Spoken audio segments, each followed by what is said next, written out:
اعوذ باللہ من الشیطان اللعین الرجیم بسم اللہ الرحمن الرحیم الحمد للہ رب العالمین الصلاۃ والسلام علی رسولہ الکریم و اہل بیتہ الطیبین الطاہرین المعصومین، اما بعد، قال اللہ تبارک و تعالی بسم اللہ الرحمن الرحیم الحمد للہ رب العالمین الرحمن الرحیم مالک یوم الدین۔ صدق اللہ العلی العظیم۔ برادران عزیز، فہم قرآن کے سلسلے کا یہ ہمارا پروگرام ہے۔ ہم نے اپنی بصاعت ناقصہ کے مطابق بسم اللہ الرحمن الرحیم کے کچھ فوائد اور بسم اللہ الرحمن الرحیم کیا معنی رکھتی ہے یہ بیان کیا۔ بسم اللہ الرحمن الرحیم شروع اللہ کے نام سے جو رحمان بھی ہے اور رحیم بھی۔ یہاں پہ رحمان جو ہے وہ عام ہے اور رحیم جو ہے وہ خاص ہے۔ رحمان اللہ جو ہے وہ رحمان ہے اپنی تمام مخلوق پر۔ اس مخلوق میں مسلمان بھی ہیں اور غیر مسلمان بھی ہیں، مومن بھی ہیں، غیر مومن بھی ہیں، منافق بھی ہیں، ہندو بھی ہیں، عیسائی بھی ہیں۔ یہ اللہ کی وہ صفت متبرکہ ہے کہ جو تمام کو شامل ہے، یعنی اللہ ہر ایک کے اوپر رحمان ہے، چاہے وہ اللہ کی وحدانیت کا اقرار کرتا ہے چاہے نہیں کرتا۔ اللہ اس کو رزق بھی دیتا ہے، اللہ اس کو مال بھی دیتا ہے، اللہ اس کے لیے سب کچھ مہیا کرتا ہے۔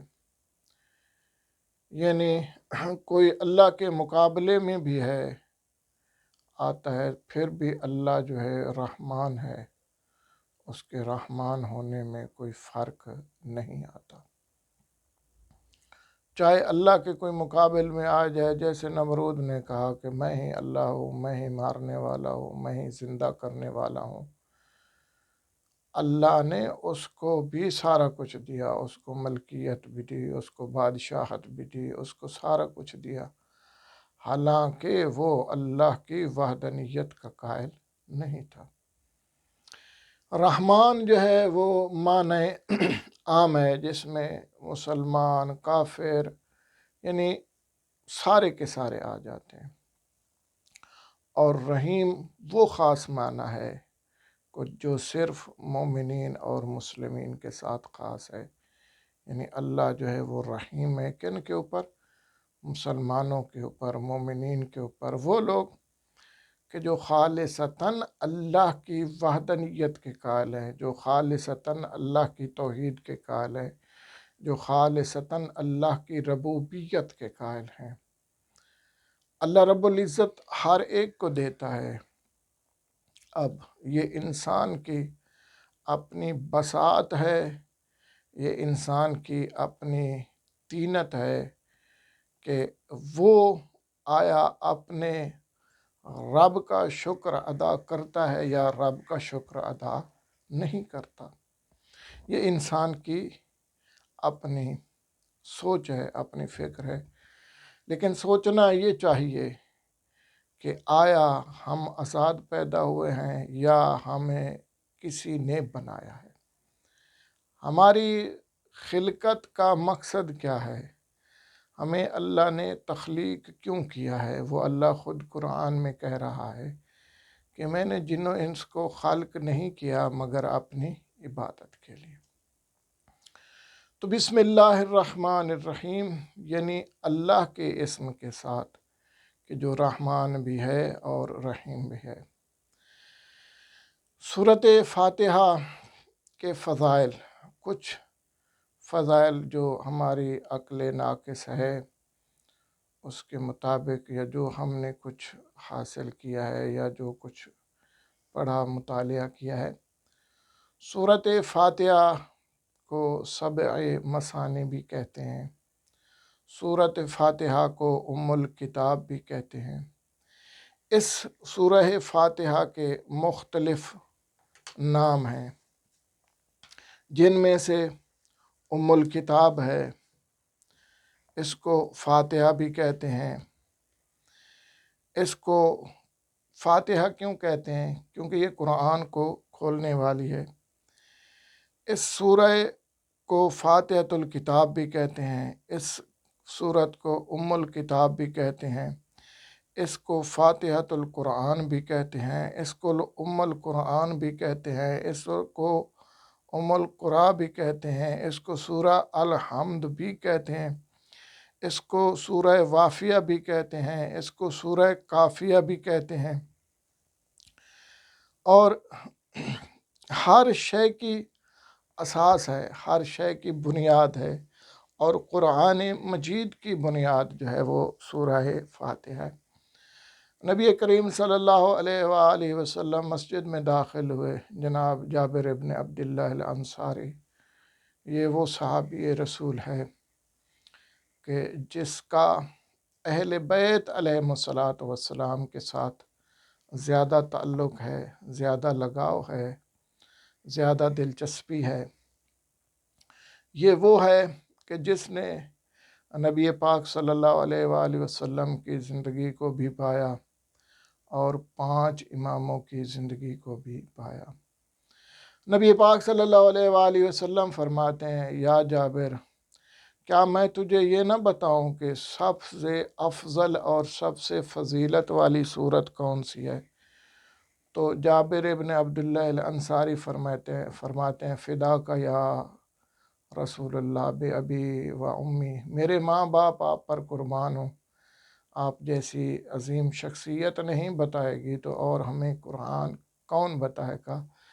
جس کے قلب اطہر پہ قرآن نازل ہوا ہے وہی قرآن کو بہتر سمجھتے ہیں۔ تو نبی کریم صلی اللہ علیہ وآلہ وسلم نے فرمایا، یا جابر، یہ جو سورہ فاتحہ ہے یہ سب سے فضیلت والی سورہ ہے، یہ ایسی صورت ہے کہ جس کی فضیلت کو کوئی سورہ نہیں، یعنی پورے کا پورا علم جو ہے، پورا کا پورا جتنے صحیفے انبیاء کے اوپر نازل ہوئے ہیں ان سب کا علم قرآن مجید میں موجود ہے۔ قرآن کا سارا علم جو ہے وہ سورہ فاتحہ میں موجود ہے۔ اور پھر اللہ کے نبی نے ارشاد فرمایا، اے جابر، یہ ایک ایسی صورت ہے کہ ہر شے کے لیے دوا ہے، ہر شے کے لیے جو ہے دوا ہے، اور جس کو کسی چیز سے بھی سکون نہ ملے، آرام نہ ملے، کوئی کسی کو ایسی مرض لاحق ہو جائے کہ جس کے مرض کے حساب سے، جس مرض کی وجہ سے اس کو شفا نہ مل رہی ہو، تو وہ سورہ فاتحہ کی تلاوت کرے۔ سورہ فاتحہ جو ہے سوائے موت کے ہر چیز کا علاج ہے۔ یہ وہ صورت ہے کہ جس کو سبع مثانی بھی کہتے ہیں، اس کی 7 آیتیں ہیں، اور یہ سورت جو ہے یہ مکی ہے۔ بعض روایات کے مطابق یہ سورت جو ہے وہ 2 مرتبہ نازل ہوئی ہے، ایک دفعہ مکہ میں نازل ہوئی ہے اور ایک دفعہ جو ہے وہ مدینہ میں نازل ہوئی ہے۔ اس سورہ میں کچھ کلام ایسی ہے کہ جو اللہ کے ساتھ خاص ہے، کچھ کلام ایسی ہے کہ جو بندے کے ساتھ خاص ہے۔ انشاءاللہ ہم کوشش کریں گے اپنی ناقص عقل کے مطابق کہ ہم آہستہ آہستہ تھوڑا تھوڑا کر کے قرآن کو خود بھی سمجھیں اور لوگوں کو بھی سمجھائیں، تاکہ اللہ کی ہدایت کا رستہ جو ہے وہ ہر ایک کے لیے کھلا رہے۔ تو یہ سورہ ایسی ہے کہ جس کا نصف حصہ جو ہے وہ اللہ کی وحدانیت پہ مشتمل ہے، اور باقی نصف ایسا ہے کہ جس میں انسان جو ہے اس کو بتایا یہ گیا ہے کہ تیرے لیے کون سی چیز بہتر ہے، تیرے لیے کون سی چیز جو ہے وہ صحیح ہے اور کون سی چیز صحیح نہیں ہے۔ یہ سورہ دیگر صورتوں سے اس لحاظ سے بھی واضح اہمیت رکھتی ہے کہ خدا کی گفتگو جو ہے وہ اس میں شامل ہے۔ بسم اللہ الرحمن الرحیم، الحمد للہ رب العالمین۔ حمد ہے اس ذات کردگار کے لیے جو عالمین کا رب ہے۔ حمد کا اصل حقدار کون ہے؟ وہ اللہ رب العزت کی ذات ہے۔ وہ اللہ رب العزت ہے کہ جو حمد کے لائق ہے۔ ساری کی ساری تعریفیں، سارے کے سارے قصیدے، ساری کی ساری تمام کی تمام باز گشت جو ہے وہ ذات ربوبیت کے ساتھ خاص ہے۔ وہ اللہ رب العزت کی ذات کے ساتھ خاص ہے کہ اللہ رب العزت کی ذات ایسی ہے کہ جس کے ساتھ تمام تعریفیں خاص ہیں، کہ جو تمام تعریفوں کا منبع ہے، کہ جس کے لیے تمام تعریفیں سزاوار ہیں۔ سورہ کی ابتدا جو ہے وہ خداوند عالم کی حمد و ثنا سے کی گئی ہے۔ خدا شناسی اور قیامت پر ایمان کے اظہار کے ساتھ ساتھ بندوں کے تقاضوں، حاجات اور ضروریات پر بھی اس صورت میں شامل ہے۔ نبی کریم کے ارشادات کے مطابق سورہ حمد ام الکتاب ہے۔ ایک مرتبہ وہی جو پہلے میں نے عرض کیا ہے کہ جناب جابر بن عبداللہ الانصاری بیٹھے ہوئے تھے، تو نبی پاک صلی اللہ علیہ وآلہ وسلم نے فرمایا کہ اے جابر، کیا میں تجھے ایسی صورت تعلیم کروں جو فضیلت کے حساب سے جس کا کوئی ثانی نہیں ہے؟ تو اس نے کہا کہ یا رسول اللہ، آپ سے بہتر کون تعلیم دے گا؟ تو نبی پاک صلی اللہ علیہ وآلہ وسلم نے فرمایا سورہ حمد جو ہے وہ ام الکتاب ہے، اور پھر جناب جابر کو تعلیم فرمایا اور یہ بھی ارشاد فرمایا کہ سورہ حمد جو ہے وہ موت کے علاوہ تمام بیماریوں کی شفا ہے۔ آپ کا یہ بھی ارشاد ہے والذی نفسی بیدی ما انزل اللہ فی التوراۃ ولا فی الزبور ولا فی القرآن مثلہا ہی ام الکتاب۔ قسم ہے اس ذات کی جس کے قبضہ قدرت میں میری جان ہے، خداوند عالم نے تورات، انجیل، زبور، بیان، یہاں تک کہ قرآن میں بھی ایسی کوئی سورہ نازل نہیں فرمائی کہ جو سورہ فاتحہ کا مقابلہ کرے، جو سورہ فاتحہ کے مد مقابل آئے۔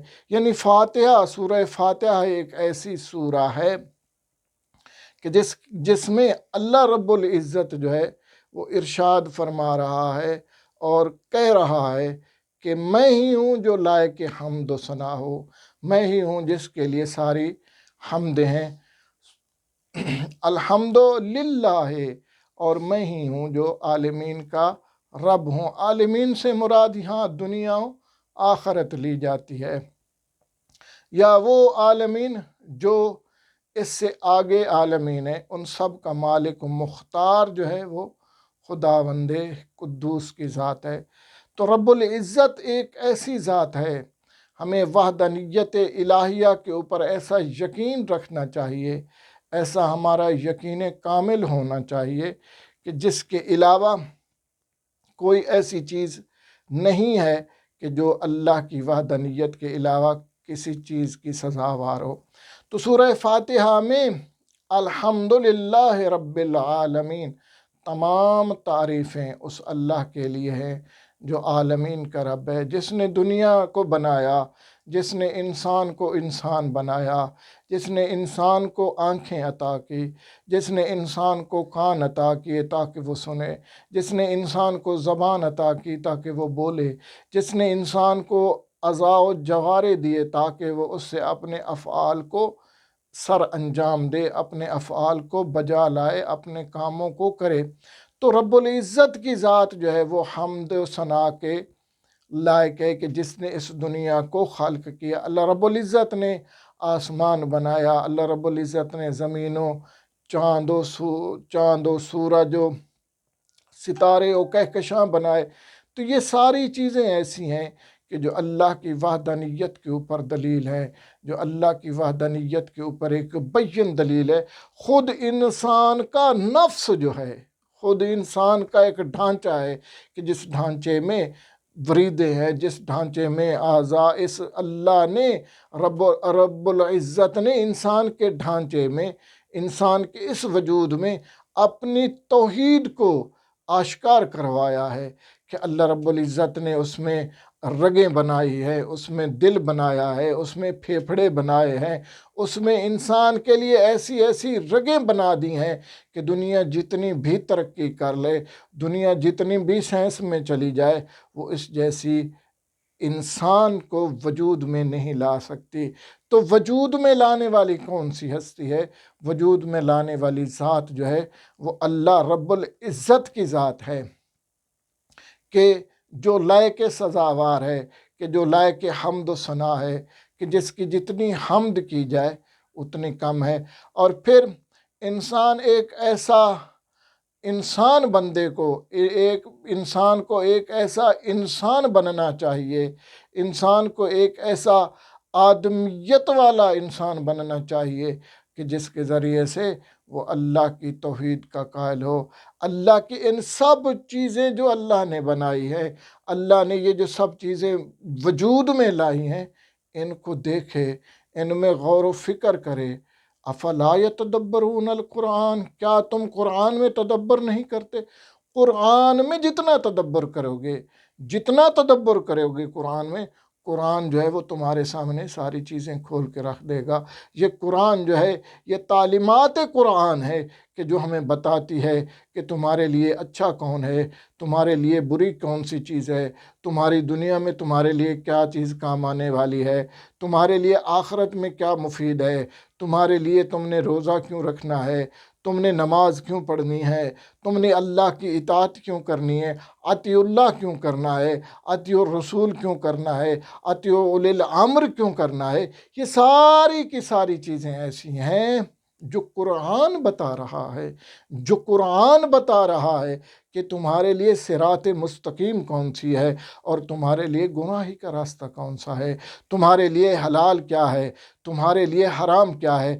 یہ قرآن بتائے گا کہ تمہارے لیے کیا چیز ہے اور کیا چیز تمہارے لیے جائز نہیں ہے، کس چیز کے لیے تمہارے لیے کون سی چیز ایسی ہے کہ جو تمہارے لیے مفید ہے اور کون سی ایسی چیز ہے کہ جو تمہارے لیے مفید نہیں ہے۔ انشاءاللہ خداوند متعال کے توسط سے اللہ رب العزت کی دی ہوئی طاقت سے ہم انشاءاللہ تھوڑا تھوڑا اس قرآن میں فہم و تدبر کریں گے تاکہ آخرت میں یہ ہمارے لیے مشعل راہ بن سکے اور ہم اپنے لیے آخرت کا ذریعہ بنا سکیں، تاکہ یہ ذریعہ ہو جو آخرت میں ہمارے کام آئے۔ وما علینا